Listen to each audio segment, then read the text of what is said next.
Você já sentiu o chão sumir debaixo dos seus pés sem sair do lugar? Já ficou de pé, sorrindo, com uma taça na mão, enquanto por dentro alguma coisa se quebrava em silêncio? Eu sei exatamente como é. Aconteceu comigo numa noite de sábado, na sala da minha própria casa, na frente de 6 amigos que eu conhecia há mais de 10 anos. Meu nome é Rafael. Tenho 52 anos, moro em Campinas, e durante muito tempo eu achei que sabia o que era um casamento. Eu estava errado. Naquela noite eu descobri que tinha passado anos confundindo costume com amor, e silêncio com paz. A mesa estava posta com esmero. Carla, minha esposa, sempre teve mão para receber. As velas acesas, o vinho aberto a 1 hora para respirar, o cheiro de assado vindo da cozinha. Tudo perfeito, como nas fotos que ela adorava postar. E foi justamente nesse cenário perfeito que a frase veio. Estávamos rindo de alguma bobagem sobre os tempos de faculdade, quando um dos amigos provocou, brincando, sobre quem teria sido o grande amor de cada um. Carla girou a taça entre os dedos, sorriu de um jeito que eu conhecia bem, aquele sorriso que vinha sempre antes de uma alfinetada, e disse, alto bastante para todos ouvirem: "Ah, o Rafael é ótimo. Mas, sinceramente, pelo menos meu ex era maior." E riu. Os outros riram também, sem graça, aquele riso que não sabe se pode existir. Eu senti o sangue subir até as orelhas. Não era a primeira vez. Era a 100ª. Mas era a primeira na frente de todo mundo. Antes de eu continuar, preciso te pedir uma coisa rápida. Se você já passou por uma situação parecida, ou se essa história já te prendeu, dá aquela força aqui no vídeo. Deixa o like, se inscreve no canal e comenta a palavra respeito. Isso me ajuda demais a continuar contando histórias reais como essa. Combinado? Então vem comigo, porque o que eu respondi mudou tudo. Eu poderia ter feito o que sempre fiz. Engolir. Rir junto, fingir que era brincadeira, mudar de assunto, encher a taça de alguém. Foi o que fiz por anos. Mas naquela noite, alguma coisa dentro de mim tinha chegado ao limite. Não foi raiva explosiva. Foi o contrário. Foi uma calma estranha, fria, como a água parada antes de uma tempestade. Eu pousei meu garfo devagar. Olhei para ela. E pela primeira vez em muito tempo, não desviei o olhar. Você precisa entender uma coisa sobre mim. Eu não sou o homem de gritar, de bater na mesa, de fazer escândalo. Eu sou daqueles que guardam. Que anotam mentalmente. Que observam. E é justamente quem observa em silêncio que costuma saber das coisas que os outros acham que estão escondidas. Naquele instante, com os 6 pares de olhos sobre mim, esperando que eu risse ou que eu me encolhesse, eu fiz uma pausa. Uma daquelas pausas que duram 2 segundos mas parecem 2 minutos. E foi nessa pausa que eu decidi, chega. O que eu não sabia, ou melhor, o que ela não sabia que eu sabia, é que aquela provocação ia se voltar contra ela de um jeito que ninguém naquela mesa esperava. Eu tinha uma informação. Uma só. E eu tinha guardado por meses, sem saber quando ou se um dia usaria. Naquela noite, eu usei. Mas para você entender o peso da frase que eu disse, e por que ela apagou o sorriso do rosto da Carla de uma vez, eu preciso te levar de volta. Preciso te contar como 2 jovens apaixonados em São Paulo viraram esse casal sentado naquela mesa, um humilhando e o outro engolindo. Preciso te contar sobre o fantasma que morava no nosso casamento. E preciso te contar o que eu descobri 3 meses antes daquele jantar. Respira fundo. Porque essa história é mais comum do que você imagina, e talvez você se reconheça nela. Eu conheci a Carla no fim dos anos 90, numa festa de aniversário de um amigo em comum, em São Paulo. Ela tinha um sorriso que iluminava o ambiente e uma risada que fazia a gente querer ser engraçado só para ouvir de novo. Eu, tímido, demorei a chegar perto. Quando cheguei, não saí mais. Namoramos 3 anos. Casamos numa cerimônia simples, daquelas em que o dinheiro é curto mas a felicidade sobra. Alugamos um apartamento pequeno na Zona Leste, com móveis emprestados e sonhos grandes. Eu trabalhava como técnico numa fábrica, ela dava aula em uma escola particular. No fim do mês, sobrava pouco, mas a gente ria muito. E rir junto, eu aprendi tarde demais, é uma das coisas mais valiosas que um casal pode ter. Antes de eu seguir, deixa eu te falar de uma coisa rápida que importa muito por aqui. Esse canal tem um programa de membros, e quem vira membro tem o nome exibido no final de cada vídeo, toda vez, como forma de agradecimento por fazer parte dessa família que cresce a cada história. Se você quer apoiar esse trabalho e ainda ver seu nome aparecer aqui para todo mundo, clica no botão de membro aí embaixo. E já aproveita para ir para o vídeo, deixa o like e comenta, porque isso empurra essa história para mais gente que precisa ouvir. Os primeiros anos foram bons. Não perfeitos, mas honestos. O problema é que toda relação tem um ponto de virada, e o nosso veio disfarçado de progresso. Eu fui promovido, ela trocou de escola, compramos a casa em Campinas, subimos de vida. E quanto mais subíamos, mais a Carla parecia olhar para trás. Não para o nosso passado. Para o passado dela. O ex-marido. Bruno. Eles tinham sido casados por 2 anos, muito jovens, antes de mim. Um casamento curto, que terminou mal, segundo ela. No começo do nosso relacionamento, ela mal falava dele. Era um capítulo fechado. Mas com o passar dos anos, sem que eu percebesse direito quando começou, o nome dele foi voltando às conversas. Primeiro como piada. Depois como comparação. Depois como arma. O Bruno fazia assim. O Bruno levava eu para viajar. O Bruno não era de ficar quieto num canto. Eu ouvia, segurava e respondia com bom humor, achava que era passageiro. Achava que era insegurança dela, ou saudade boba de um tempo em que ela era mais jovem. Eu nunca imaginei que aquilo iria crescer até virar uma sombra permanente em cima de mim. E aqui está a primeira coisa que eu aprendi e que quero dividir com você: o desrespeito raramente chega de uma vez. Ele chega devagar, em doses pequenas, disfarçado de brincadeira. Quando você percebe, já está acostumado. Já aceita. Já acha normal abaixar a cabeça na frente dos outros. E foi exatamente isso que aconteceu comigo, ano após ano, sem que eu reagisse. Você está acompanhando? Se já passou por uma relação em que se sentia comparado o tempo todo, comenta aqui embaixo, eu leio tudo. Saber que você está do outro lado da tela me dá força para continuar. Eu me tornei um homem encolhido dentro do próprio casamento. E o mais assustador é que eu sorria nas fotos. Por fora, éramos o casal que dava certo. Casa bonita, viagens, festas. Por dentro, eu tinha virado plateia da minha própria vida, aplaudindo um espetáculo em que eu era sempre o coadjuvante e o tal do Bruno, o herói ausente. Mas todo homem encolhido guarda, em algum canto, uma coluna que não dobra. A minha estava ali, intacta, esperando. E 3 meses antes daquele jantar, o destino colocou nas minhas mãos a informação que faria essa coluna se endireitar de uma vez por todas. Eu vou te contar. Mas calma, porque antes você precisa entender o tamanho da sombra que o Bruno projetava sobre mim. Tem uma coisa estranha em dividir o casamento com um fantasma. Porque o Bruno não estava lá. Nunca aparecia. Não ligava, não mandava mensagem, não fazia parte da nossa vida de forma nenhuma. E mesmo assim, ele estava em todo lugar. Estava no jeito que a Carla suspirava quando via um filme de viagem. Estava nos comentários sobre como antigamente a vida era mais emocionante.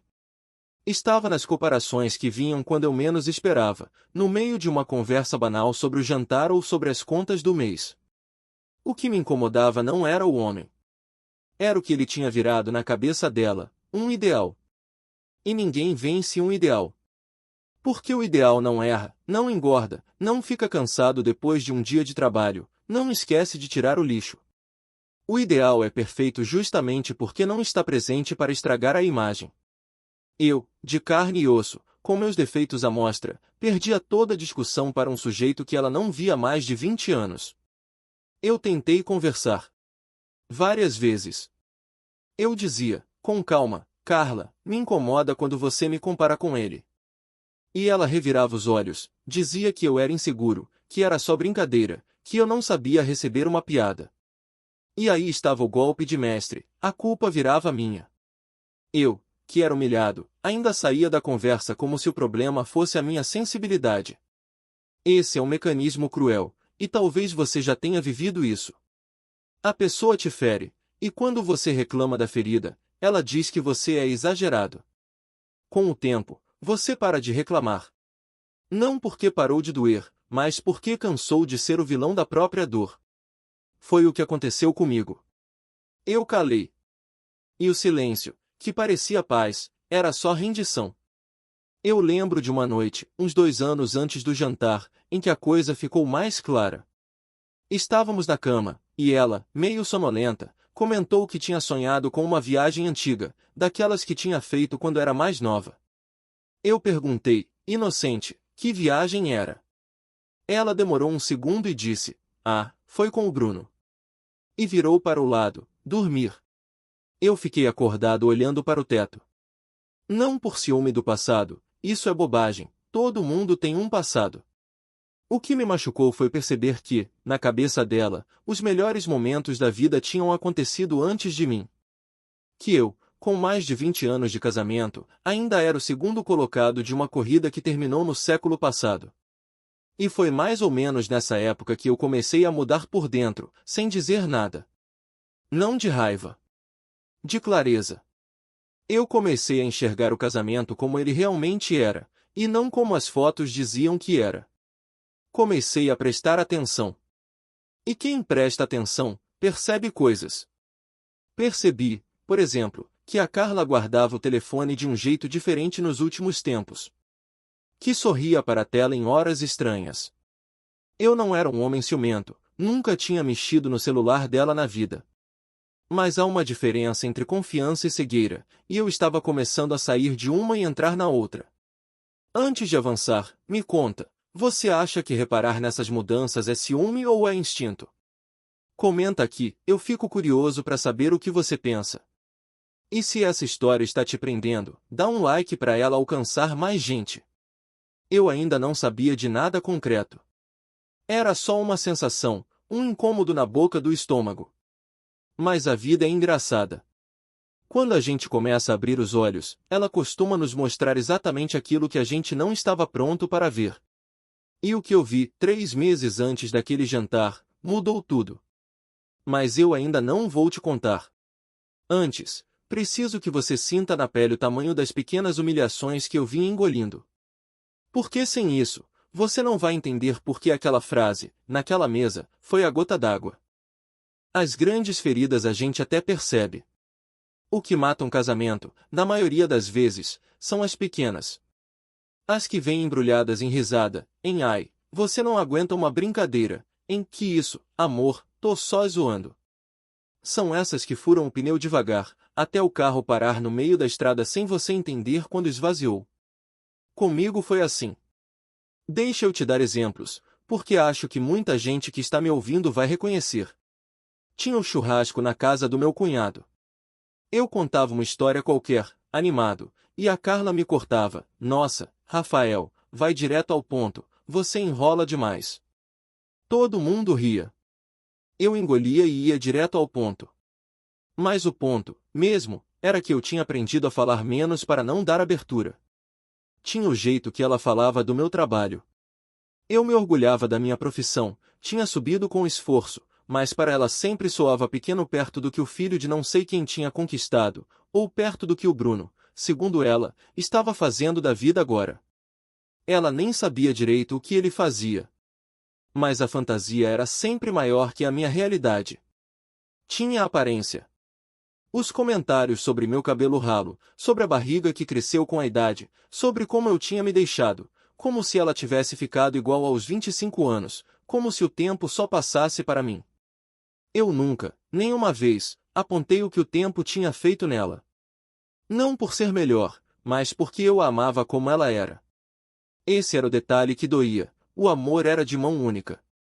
E aqui eu preciso fazer uma pausa para falar com você que está me ouvindo, especialmente você que talvez esteja vivendo algo parecido neste exato momento. Existe uma diferença enorme entre uma brincadeira entre duas pessoas que se respeitam e uma brincadeira que sempre diminui o mesmo lado. A primeira aproxima. A segunda corrói. Se na sua casa as risadas são sempre às custas da mesma pessoa, preste atenção. Não é humor. É hierarquia. Eu demorei 20 anos para entender isso. Você não precisa demorar tanto. O mais curioso é que, fora de casa, eu era outro homem. No trabalho, me respeitavam. Os colegas me procuravam para resolver problemas, confiavam na minha palavra, valorizavam minha opinião. Eu chegava em casa e virava outra pessoa, menor, mais quieta, sempre na defensiva. É assustador como a gente aceita dentro do próprio lar um tratamento que jamais aceitaria em qualquer outro lugar do mundo. Você já parou para pensar nisso? Como às vezes a gente é forte para o mundo inteiro e frágil só dentro de 4 paredes. Se isso faz sentido para você, comenta forte lá fora aqui embaixo. Eu quero entender quantos de nós vivem essa contradição. Mas voltando. Teve um episódio, uns 6 meses antes do jantar, que foi decisivo. Estávamos num almoço de família, comemorando o aniversário da sogra. A Carla, animada com o vinho, começou a contar uma história sobre uma viagem antiga, e no meio da história, na frente de todos, soltou: "O Rafael até que tenta, coitado, mas nunca foi muito de aventura. Bem diferente de outros que eu conheci." E piscou. Todo mundo entendeu. Eu também. Naquele dia, eu não respondi nada. Sorri, levantei, fui buscar mais gelo na cozinha. E foi na cozinha, sozinho, encostado na pia, que eu senti uma coisa nova. Não era tristeza. Não era raiva. Era uma decisão tomando forma, lá no fundo, ainda sem palavras. Eu voltei para a mesa com o balde de gelo e um sorriso. Mas alguma coisa em mim já tinha começado a se preparar. Eu só não sabia ainda que, semanas depois, a vida ia colocar na minha frente exatamente a peça que faltava para eu juntar coragem e verdade no mesmo lugar. E essa peça veio de um lugar que eu jamais imaginaria. Deixa eu te levar de volta para aquela noite de sábado. Porque agora você já conhece o peso que eu carregava, e vai entender cada detalhe da cena com outros olhos. Tinha chovido à tarde, dessas chuvas rápidas de fim de verão que deixam o ar mais leve e o cheiro de terra molhada subindo do jardim. A Carla tinha passado o dia inteiro organizando tudo. Era uma reunião com os amigos mais antigos, o grupo que a gente cultivava há mais de uma década. O Marcos e a Renata, o Paulo e a Sofia, e o Tiago, que tinha acabado de se separar e vinha sozinho. A casa estava impecável. A mesa de jantar, que a gente quase nunca usava, estava montada com a louça boa. Carla tinha caprichado no visual, vestido novo, cabelo feito. Ela ficava linda quando se arrumava, e eu disse isso a ela antes dos convidados chegarem. Ela agradeceu sem me olhar, concentrada no espelho. Pequenos sinais. A gente aprende a ler os pequenos sinais. Os amigos chegaram, os abraços, o vinho começou a correr. As primeiras horas foram boas, daquela alegria gostosa de gente que se conhece há muito tempo. Conversamos sobre filhos, sobre trabalho, sobre os tempos de juventude. E foi aí, claro, que o assunto começou a perigar. Foi o Paulo quem abriu a porta, sem maldade nenhuma, perguntando, no meio da risada, quem tinha sido o grande amor da vida de cada um na mesa. Brincadeira de mesa de bar, dessas que parecem inofensivas. Cada um respondeu sua bobagem, romântica ou engraçada. A Renata disse que o grande amor dela era o Marcos, e os dois trocaram um olhar bonito. O Tiago, recém-separado, fez piada da própria desgraça e arrancou risadas. Aí chegou a vez da Carla. E eu, sinceramente, esperava que ela dissesse o meu nome. 20 e poucos anos de casamento. A resposta óbvia. A resposta gentil. A resposta que qualquer um esperaria. Mas a Carla girou a taça entre os dedos, deu aquele sorriso de canto que eu conhecia tão bem, e disse: "Ah, o Rafael é ótimo, gente. Mas, sinceramente, pelo menos meu ex era maior." Houve um instante de suspensão no ar. Aquele silêncio de meio segundo em que todo mundo processa se ouviu o que achou que ouviu. E então veio o riso nervoso, espalhado, sem graça. O Paulo soltou um "epa brincalhão." A Renata olhou para o prato. O Tiago tossiu. E a Carla riu. satisfeita, achando que tinha sido o ponto alto da noite. Eu senti aquele calor velho subindo. O reflexo de sempre, de sorrir e mudar de assunto, bateu na porta. 20 anos de treino mandando eu engolir mais uma vez. Mas tinha outra coisa ali, mais forte, segurando o reflexo pelo braço. Porque eu sabia de uma coisa. E essa coisa, naquele momento exato, virou uma espécie de chave dentro do meu peito. Eu pousei o garfo. Devagar. Limpei a boca com o guardanapo, sem pressa. E olhei para ela. Não com raiva. Com uma calma que, eu juro, assustou até a mim mesmo. A mesa percebeu a mudança no ar. As risadas foram morrendo. Todos os olhos vieram para mim, esperando a reação do coitado do Rafael, que sempre engolia tudo com um sorriso amarelo. Só que dessa vez não ia ser assim. Eu respirei fundo. E nesse segundo, juro que minha vida inteira de casado passou na minha frente. As humilhações pequenas, o fantasma do Bruno, as noites olhando o teto, o celular que ela passou a esconder, a informação que eu tinha guardado por 3 meses sem saber o que fazer com ela. E eu abri a boca. Antes de eu te contar exatamente o que saiu, deixa eu te perguntar, o que você teria feito no meu lugar? Engoliria mais uma, como eu fiz por tantos anos.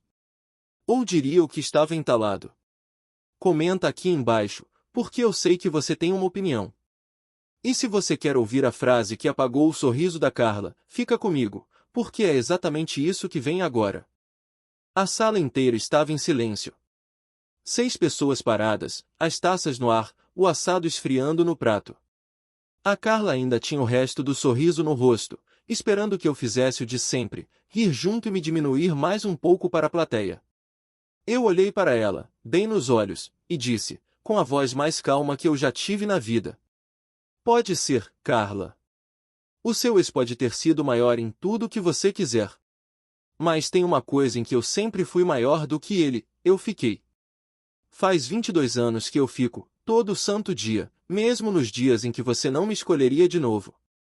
E completei, ainda mais baixo, para que ela tivesse que prestar atenção para ouvir. A diferença entre mim e o seu ex não é tamanho. É presença. E talvez seja por isso que ele virou passado e eu, até hoje, insisti em ser o seu presente. O sorriso dela desabou. Não foi rápido, foi pior, foi devagar. Eu vi cada músculo do rosto dela perder a força, vi o queixo tremer de leve, vi os olhos piscarem rápido como quem tenta organizar uma resposta que não vem. A taça que ela segurava desceu até a mesa sem fazer barulho. Ninguém riu. Dessa vez, o silêncio não era de constrangimento pela piada dela. Era de respeito pelo que eu tinha dito. O Marcos baixou os olhos. A Renata, sem querer, sussurrou um nossa. O Tiago, o recém-separado, foi o único que olhou para mim com algo parecido com admiração, como quem reconhece, tarde demais na própria vida, uma verdade que devia ter dito antes. E eu não tinha gritado. Não tinha xingado. Não tinha exposto nada vergonhoso na frente de ninguém.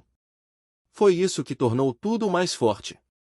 Porque a dignidade não precisa de volume. Quanto mais baixo você fala uma verdade dessas, mais alto ela ressoa. Eu quero parar um segundo aqui e falar com você. Se essa frase mexeu com você, se você sentiu um arrepio agora, faz uma coisa por mim, deixa o like, comenta eu fiquei aqui embaixo e se inscreve no canal se ainda não for inscrito. Histórias como essa só chegam em mais gente quando você interage. E eu sei que você conhece alguém que precisa ouvir isso hoje. Mas eu preciso ser honesto com você. Aquela frase não saiu do nada. Ela não foi só inspiração do momento. Ela tinha um chão embaixo dela, um chão que a Carla não sabia que eu pisava havia 3 meses. Porque quando eu disse eu sempre fiquei, eu não estava falando só do passado. Eu estava falando de uma decisão que eu tinha tomado recentemente, depois de descobrir uma coisa que mudou completamente a forma como eu enxergava o nosso casamento. A Carla achou que eu tinha falado de amor. E eu tinha. Mas tinha falado de outra coisa também, escondida nas entrelinhas. Uma coisa que só ela e eu entenderíamos por completo nas horas seguintes, quando os convidados fossem embora e a casa ficasse só nossa, com a verdade no meio da sala. porque a frase foi o golpe visível. Mas o que veio depois, quando a porta se fechou atrás do último amigo, foi a conversa de verdade. Aquela que eu vinha adiando havia 3 meses. Aquela para a qual eu tinha juntado coragem gole a gole, humilhação a humilhação. E é para esse momento, depois que todos foram embora, que eu preciso te levar agora. Porque é ali que você vai descobrir o que eu sabia. O que eu tinha visto. E por que, naquela noite, eu finalmente parei de ser plateia da minha própria vida. Segura aí, que a parte mais importante vem agora. Para você entender o que aconteceu depois do jantar, eu preciso voltar 3 meses no tempo. Uma terça-feira comum, dessas sem nada de especial, que acabam sendo as que mais mudam a vida da gente. Eu tinha saído mais cedo do trabalho por causa de uma dor de cabeça forte. Cheguei em casa num horário em que normalmente não estava. A Carla também estava em casa, no quarto, e não me ouviu chegar. O celular dela estava na mesa da sala, carregando, virado para cima. E ele acendeu. Eu não sou de mexer no telefone de ninguém. Já te disse isso e é verdade. Mas a tela acendeu sozinha, na minha frente, e a mensagem apareceu ali, inteira, sem que eu precisasse tocar em nada. Era um nome de mulher, uma amiga dela. E a mensagem dizia, com todas as letras, algo que eu nunca vou esquecer. Você ainda não contou para ele que voltou a falar com o Bruno? Carla, isso vai dar problema. O Bruno. O ex. O fantasma. Tinha saído da fotografia e voltado a ser gente. Eu não toquei no celular. Não desbloqueei, não vasculhei, não fiz escândalo. Eu apenas li o que apareceu na tela e me afastei. Sentei na cozinha, com a dor de cabeça agora misturada a uma dor muito pior, e fiquei pensando. Por horas. Eu poderia ter explodido naquele dia.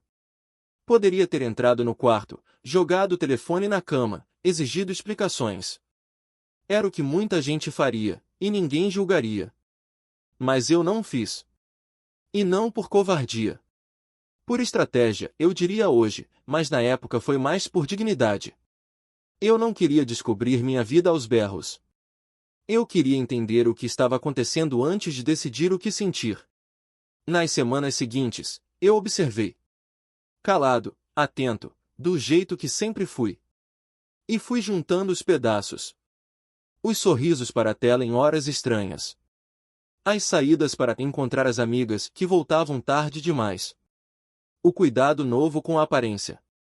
A irritação crescente comigo, como se eu, de repente, fosse um estorvo no caminho dela. E aqui está a parte mais dolorosa de admitir, as comparações com o Bruno aumentaram justamente nesse período. Quanto mais ela falava com ele de novo, mais ela me diminuía na frente dos outros. É como se ela precisasse me rebaixar para justificar, dentro da própria cabeça, o que estava fazendo. Como se transformar o Bruno em gigante e a minha não tornasse mais fácil a traição silenciosa que ela vinha cometendo. Eu não tenho provas de que aconteceu algo físico entre eles. Até hoje não sei, sinceramente, parei de querer saber. Mas a traição, meu amigo, minha amiga, começa muito antes do corpo. Começa quando a pessoa entrega para outro a atenção, o sorriso, a confidência e o respeito que deveriam ser seus. Começa quando você vira o último a saber das alegrias de quem dorme do seu lado. Eu quero perguntar uma coisa para você que está me acompanhando até aqui. Você acha que traição é só o que acontece no corpo? Ou existe uma traição que mora nas pequenas escolhas do dia a dia? Comenta aqui embaixo a sua opinião, porque essa é uma daquelas perguntas que dividem qualquer mesa. E se você está sentindo o peso dessa história, deixe o seu like para ela alcançar quem precisa. Então, quando a Carla disse aquela frase no jantar, pelo menos meu ex era maior, entendo o que aconteceu dentro de mim. Não foi só mais uma humilhação. Foi a confirmação, na frente dos amigos, de que o Bruno ainda era o centro da cabeça dela. Foi ela, sem perceber, escancarando para a mesa inteira aquilo que eu já sabia havia 3 meses. E foi por isso que minha resposta veio tão calma. Porque eu não estava reagindo no susto. Eu estava respondendo a uma pergunta que eu já vinha carregando havia 90 dias. A frase que apagou o sorriso dela não foi raiva. Foi um homem que finalmente decidiu parar de fingir que não via. Mas o jantar acabou. Os amigos foram embora. E a porta se fechou. E era ali, naquele silêncio, que a verdade ainda precisava ser dita por inteiro. Os amigos foram saindo aos poucos, naquele clima estranho de quem sente que presenciou algo importante mas não sabe se devia comentar. Abraços mais rápidos que o normal. O Tiago apertou minha mão com firmeza extra na porta, e disse baixinho, só para eu ouvir, se cuida, Rafael. Ele sabia. Quem já apanhou da vida reconhece outro que está prestes a se levantar. Quando a porta se fechou atrás do último deles, a casa mergulhou num silêncio pesado. A Carla começou a recolher as taças da mesa, fingindo normalidade, fazendo barulho com a louça para preencher o vazio. Eu fiquei sentado, calmo, esperando. Eu tinha esperado 3 meses. Podia esperar mais alguns minutos. Foi ela quem não aguentou primeiro. Largou as taças na pia com força e se virou para mim, a voz já carregada. Que história foi aquela na frente dos nossos amigos? Você quis me humilhar. E aí, veja a inversão. Ela, que tinha me diminuído na frente de todos por anos, agora se colocava como vítima de uma única frase minha. É o mecanismo de sempre, aquele que eu te contei nos capítulos anteriores. Mas dessa vez não funcionou. Porque dessa vez eu não estava mais disposto a carregar uma culpa que não era minha. Eu me levantei devagar. E disse, humilhar, Carla? Eu só respondi. Quem começou a conversa sobre tamanho, sobre ex, sobre comparação, na frente de todo mundo, foi você. Como sempre. Ela abriu a boca para revidar, mas eu continuei, no mesmo tom calmo, e já que estamos falando de honestidade na frente um do outro, deixa eu te fazer uma pergunta. Há quanto tempo você voltou a falar com o Bruno? O barulho da louça parou. O mundo pareceu parar. O rosto dela perdeu a cor de novo, igual tinha acontecido na mesa, mas agora sem plateia, só nós dois e a verdade no meio da sala. Como assim? Ela tentou, a voz fraca. Você está delirando, Rafael. E foi aí que eu disse a coisa que ela menos esperava. Sem gritar. Eu vi a mensagem, Carla. 3 meses atrás. Sua amiga te perguntando se você já tinha me contado que tinha voltado a falar com ele. Eu não mexi no seu celular. Apareceu na tela. E desde então, eu só observei. O silêncio dela foi a confissão mais alta que eu já ouvi. Ela sentou na cadeira, as pernas parecendo não aguentar mais. E veio o que sempre vem nessas horas, as explicações. Não é o que você está pensando. A gente só conversou. Foi ele que me procurou. Não aconteceu nada. Eu ouvi tudo. Cada frase. Sem interromper. E quanto mais ela falava, mais eu percebia que já não doía como eu imaginava que doeria. Porque a dor de verdade eu já tinha sentido, sozinho, ao longo daqueles 3 meses. Aquilo ali era só o desfecho de um luto que eu já tinha vivido caladinho. Eu quero falar com você de novo, que chegou até aqui comigo. Talvez você esteja vivendo uma dessas descobertas agora. E eu quero te dizer uma coisa que aprendi: o pior da traição não é o que o outro fez. É o tempo que a gente perde duvidando de si mesmo, achando que o problema é a gente, que somos pequenos demais, chatos demais, insuficientes demais. Não somos. Quem trai está resolvendo um problema interno que é dela, não nosso. Se isso fez sentido para você, escreve "não era eu" aqui nos comentários. Quero que você leia isso em voz alta para si mesmo, porque é verdade. Naquela cozinha, enquanto a Carla chorava e explicava, eu percebi que tinha chegado a um lugar que eu nem sabia que existia dentro de mim. Um lugar de paz. Não a paz da rendição, aquela falsa, que eu conhecia bem. Mas a paz de quem finalmente parou de se trair para agradar outra pessoa. E foi nesse lugar de paz que eu tomei a decisão mais importante da minha vida adulta. Uma decisão que eu vou te contar no próximo capítulo, porque ela não foi a que todo mundo imagina. Todo mundo que ouve uma história dessas espera o mesmo final. O homem traído arruma as malas, bate a porta, e sai herói para o pôr do sol. Ou então o contrário, perdoa tudo, varre para baixo do tapete, e os dois seguem fingindo até o fim dos dias. Eu não fiz nenhum, nem outro. E é por isso que eu faço questão de te contar a parte mais difícil. Naquela noite, depois de tudo dito, eu não decidi nada no calor do momento.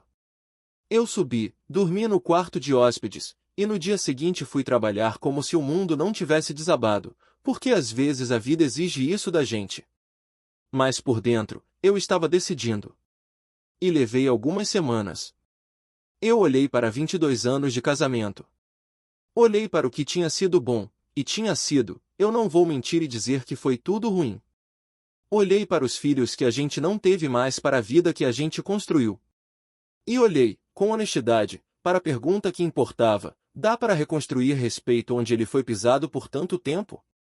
Eu propus uma conversa séria. Sem gritos, do jeito que eu sou. Disse a Carla que eu estava disposto a tentar uma terapia de casal, mas com uma condição inegociável. O contato com o Bruno terminava ali, naquele dia, na minha frente, e a comparação, o desrespeito, a humilhação como esporte doméstico, tudo aquilo tinha acabado para sempre. Eu disse a ela que eu tinha redescoberto uma coisa naqueles 3 meses, o meu valor. E que eu não ia mais entregar esse valor na mão de ninguém para ser pisado. Ela aceitou. Chorou, pediu desculpas, e aceitou. E nós tentamos. De verdade. Durante meses. E aqui está a parte que ninguém conta nas histórias bonitinhas: tentar não garante salvar. A gente foi à terapia. Ela cortou o contato, eu acreditei. Houve momentos bons, de reaproximação. Mas tem coisas que, uma vez quebradas, mesmo coladas com todo o cuidado, nunca mais voltam a ser o que eram. A confiança é uma dessas coisas. E o respeito, quando você finalmente aprende a exigir, muda o jogo inteiro, às vezes para um lugar onde os dois percebem que o que sobrou não dá para os dois. 6 meses depois, fomos nós dois, juntos, sem ódio, que decidimos seguir caminhos separados. Não foi com uma porta batendo. Foi com uma conversa madura, um abraço difícil, e a estranha gratidão de quem dividiu uma vida inteira mas entende que a próxima etapa é em endereços diferentes. Eu sei que talvez você esperasse um final mais explosivo. Mas deixa eu te dizer uma coisa, e essa é a lição mais importante de tudo: vitória nem sempre é ganhar a discussão ou destruir o outro. Às vezes, a maior vitória é recuperar a si mesmo. Eu não saí daquele casamento para humilhar a Carla. Eu saí para parar de ser humilhado. A diferença entre as duas coisas é tudo. Eu preciso te pedir uma coisa agora, e é importante. Se você chegou até aqui, é porque essa história te tocou de alguma forma. Então faz o seguinte: comenta aqui embaixo o que você faria no meu lugar. Tentaria de novo, ou seguiria em frente? Eu leio cada comentário, e a sua história pode ajudar outra pessoa que está lendo e vivendo a mesma coisa em silêncio. A gente se cura junto, dividindo. Hoje, quando eu olho para trás, eu não sinto raiva da Carla. Sinto pena do homem que eu fui por tantos anos, e orgulho do homem que eu virei numa única noite de sábado. Porque aquela frase que eu disse na mesa não foi sobre ela. Foi sobre mim. Foi o dia em que eu, Rafael, parei de ser o segundo lugar na minha própria vida. E no último capítulo, eu quero dividir com você tudo o que essa história me ensinou. Porque eu não passei por isso só para virar um caso de jantar. Eu passei por isso para poder, hoje, olhar para você do outro lado da tela e talvez te poupar de alguns anos de silêncio. Já faz um tempo de tudo isso. Hoje eu moro sozinho, num apartamento menor, mais simples, mas que tem uma coisa que minha casa grande não tinha: paz de verdade. Acordo de manhã e a primeira voz que eu ouço não é uma comparação. É o silêncio bom, aquele que não é rendição, mas liberdade. E eu quero terminar dividindo com você as lições que essa história deixou, porque eu acredito de coração que alguém que está me ouvindo agora precisa ouvir exatamente isto, hoje. A primeira lição é a que mais demorei a entender: o respeito não é um detalhe do amor. Ele é a fundação. Dá para amar alguém e mesmo assim destruir essa pessoa, gota a gota, com pequenas humilhações disfarçadas de brincadeira. Se na sua relação você é sempre o alvo das piadas, sempre o que abaixa a cabeça na frente dos outros, preste atenção. Amor que precisa te diminuir não é amor. é controle. A segunda lição é sobre o silêncio. Eu passei 20 anos calado achando que estava mantendo a paz. Não estava. Eu estava ensinando, todo dia, como podiam me tratar. A gente ensina as pessoas a nos tratarem pelo que a gente aceita. Quando eu finalmente falei, calmo e firme, o jogo mudou na hora.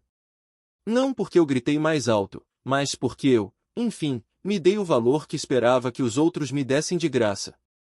A terceira lição, e talvez a mais importante, o seu valor não está no tamanho de nada, não está na comparação com ninguém, não está em ser o ideal de outra pessoa. Está na sua presença, na sua palavra, na sua capacidade de ficar e de ir embora na hora certa. O Bruno era maior numa frase de jantar. Eu fui maior numa vida inteira de presença. E, no fim, descobri que o maior de todos os tamanhos é o tamanho do respeito que a gente tem por si mesmo. Eu quero te agradecer, de verdade, por ter ficado comigo até aqui. E quero te fazer um último pedido, com o coração. Se essa história te tocou, deixe o seu like, se inscreve no canal, e comenta a palavra recomeço, porque é disso que se trata. Toda dor, quando a gente atravessa com dignidade, vira um recomeço. E tem uma forma especial de fazer parte dessa família que cresce a cada história contada aqui. Quem se torna membro do canal tem o nome exibido no final de cada vídeo, toda vez, como um agradecimento de quem caminha junto comigo nessa jornada. Se você quer apoiar esse trabalho e ainda ver o seu nome aparecer aqui, brilhando na tela para todo mundo ver, clica no botão de membro aqui embaixo. Você não só ajuda o canal a continuar existindo, como passa a fazer parte oficial dessa corrente de histórias que transformam. Porque é isso que a gente faz aqui, pega a dor, transforma em palavra, e devolve em forma de força para quem precisa. E você, do outro lado da tela, é parte essencial disso. Agora, antes de você ir, eu não quero que essa emoção termine aqui. Eu separei duas histórias que combinam demais com a que você acabou de ouvir, e que estão aparecendo agora na sua tela. São duas confissões tão fortes quanto essa, daquelas que prendem do primeiro ao último minuto. Clique em uma delas e continua comigo, porque a próxima história já está te esperando. Eu te vejo do outro lado.